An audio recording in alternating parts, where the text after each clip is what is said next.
Welcome back. After President Trump sent this tweet calling Republicans who are never Trumpers, quote, human scum who are on respirators, a lot of those Republicans and one-time Republicans took exception to that.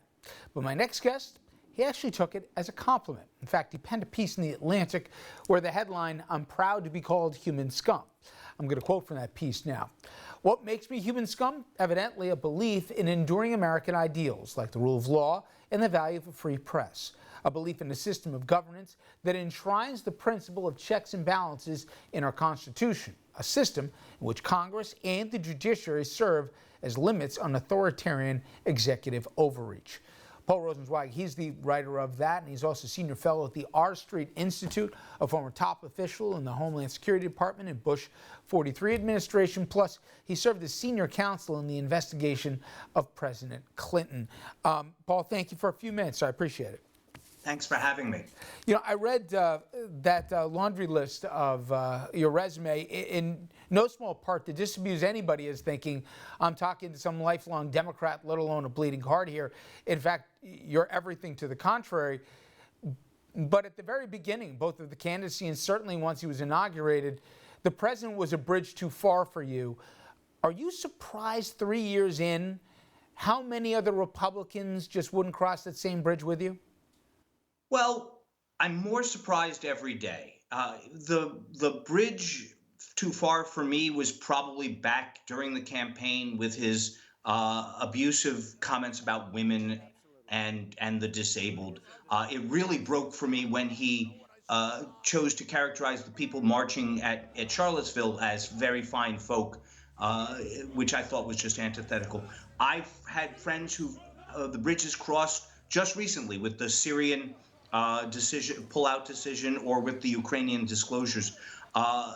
What surprises me is that even in response to the piece I wrote, any number of people have said to me, yes, but I still love him because, and then the because is because they like his judges or his regulatory policy or something like that, which, I mean, I get that some of the policy he does is good, but it seems to me that there's something much more fundamental going on here, and I don't get why people don't see that. Here's the part, Paul, that I still don't get, which is, and you travel in circles you're probably better equipped to answer this than anybody. The Republican Party prided themselves for generations as being the party of the rule of law.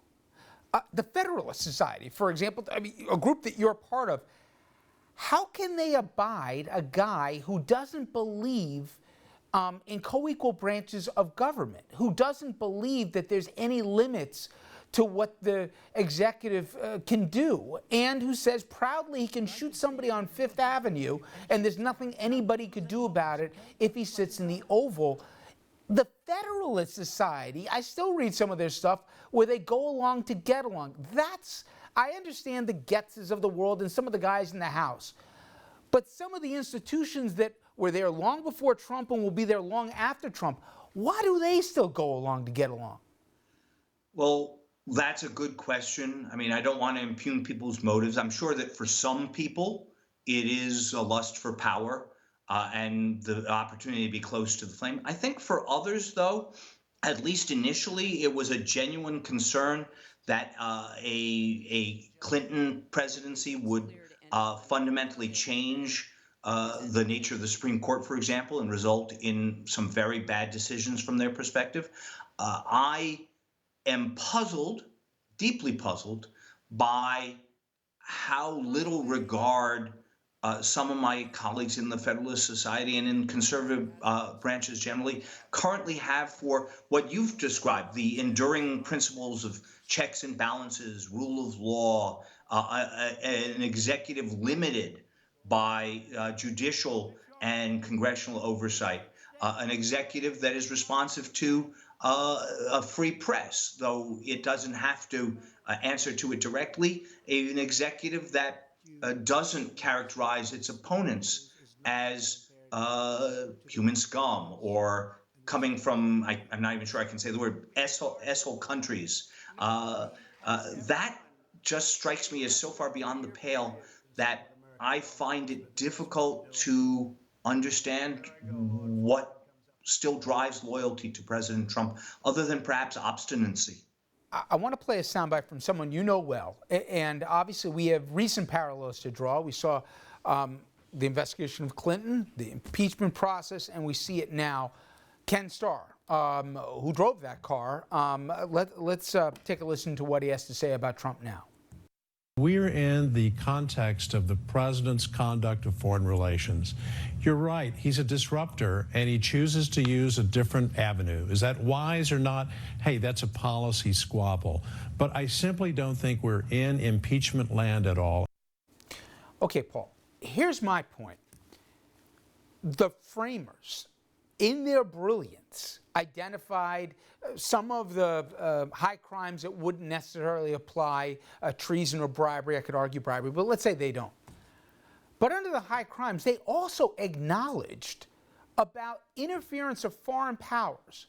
And they weren't thinking about Ukraine at the time. They certainly were thinking about France and Great Britain and the possibilities of what they could do. They were so concerned with it, they articulated that. This thing's on a platter right now as to what the motive was, what the means were, where they were going, at least enough to have a full trial on this. If Kenneth Starr held the standard for Clinton in one hand, how in good conscience can he turn around and say there's no there as it relates to Trump and what he did with Ukraine? Well, I can't speak for Ken. He is a good old dear friend, but I sincerely believe that in this instance he is misweighing the issues. I still continue to believe that President Clinton was rightly impeached for lying before a grand jury and committing perjury and obstructing justice. But that having been said, I'm also honest enough and forthright enough to acknowledge that it was lying and perjuring himself about something that was far less significant. You are, I think, absolutely correct to say that one of the gravest concerns that the founders faced at the start of our republic was the possibility of improper foreign influence. It's one of the reasons for the Emoluments Clause. It's one of the reasons for the Anti-Nobility Clause. No American may take a title of nobility from another nation. It is part and parcel of George Washington's famous warning that we should engage with no foreign nations and be careful about our foreign entanglements. All of that is traduced by President Trump's activity. He took taxpayer money, essentially, and used it as a hostage to generate adverse information about Hunter Biden and thus about Joe Biden. And that's pretty darn close to the core of abuse of authority that the framers were afraid of. And I'll be honest with you, I don't see how Judge Starr can justify a different answer. If you haven't seen Paul's piece, you got to check it out. The title, you won't forget, I'm proud to be called Human Scum. Paul Rosenzweig, I appreciate a few minutes today. Thank you so much. Thanks for having me very much. All right, everyone, when we come back, I know they're not sexy, but they are consequential. Deficits. They are soaring. That is, the president cuts taxes while increasing spending at the same time. But I got to tell you, the same Republicans who complained about debt during even the Obama administration are now saying, well, whatever. After the break, we'll expose the hypocrisy and why this ought to matter to you.